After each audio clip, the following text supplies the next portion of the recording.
Hi there, it's time to look at VeChain through the Wyckoff lens again. If you're new to my sessions, these are the 3 things I'll cover during the session. So let's start off with the weekly chart. We understand that VeChain has been or is still going through the accumulation cycle and continuous test after test to check out paper hands and let the diamond hands keep the price at a certain level and not dropping any further. Last week we were still, it's not last week I think, it's probably a few days back only, on Saturday's session.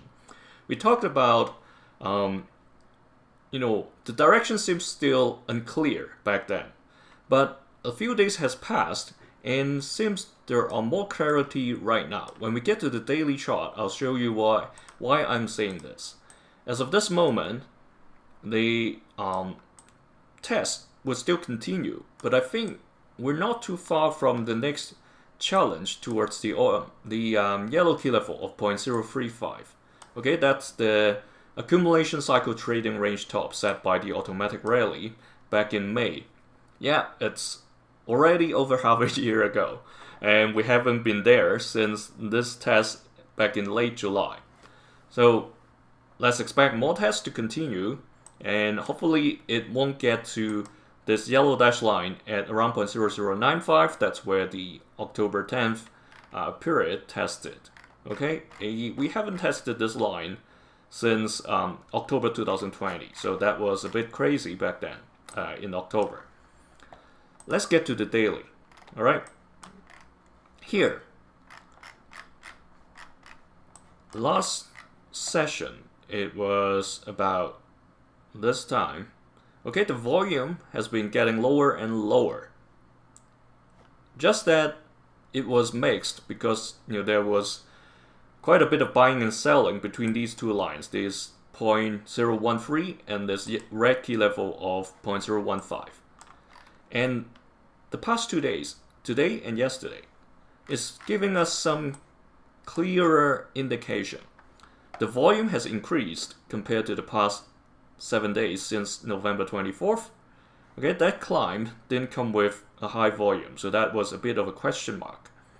But these 2 days, these 2 long wicks from below this 0.013 dash line is telling us people are willing to get in at that point. Whether they are whales or they are diamond hands, they are not allowing the price to drop any further. So the price tried to challenge the bottom of the downtrend yesterday, but quickly got pushed back up. So even though the volume bar is red, it's still a positive sign. Alright, so that's how I see it. And hopefully we don't see any spraying. I'm going to take this out. While the test continues within this narrow range, it's not a bad sign at all. When the volume picks up and this eventually moves to the stronger side of the downtrend. Remember, if you're not new, you heard me say this many times already.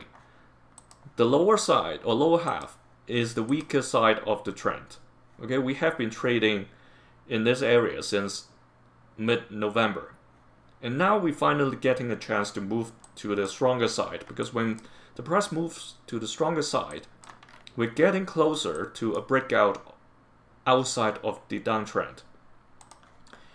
If the buying or the volume continues to grow and the price continues to edge up, it can catch this time frame right around Christmas.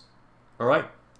However, because it's still 2025 and some money may be waiting till 2026 before they take actions.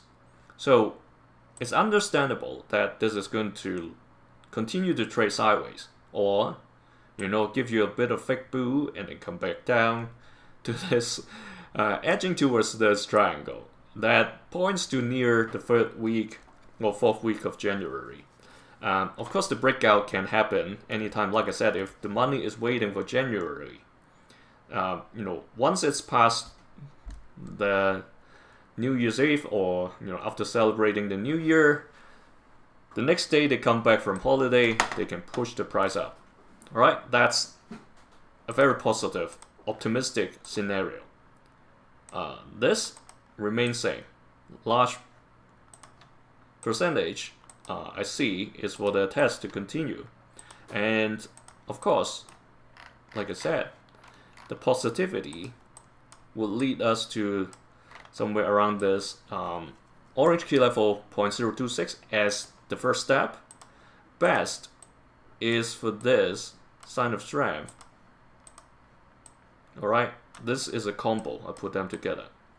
I hope this is going to happen. It may not. It can go straight from the sign of strength and then quickly go to the distribution cycle.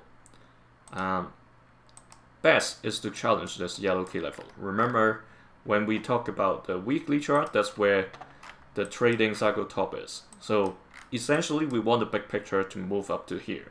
But for the lower level time frame, at least we want to see it to climb to the orange. That's where most part of the challenges back in August all the way into mid-September was.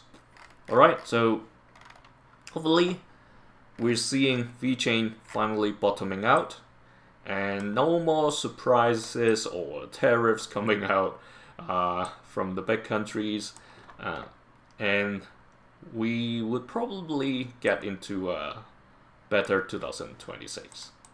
Thanks for joining me. See you in other sessions.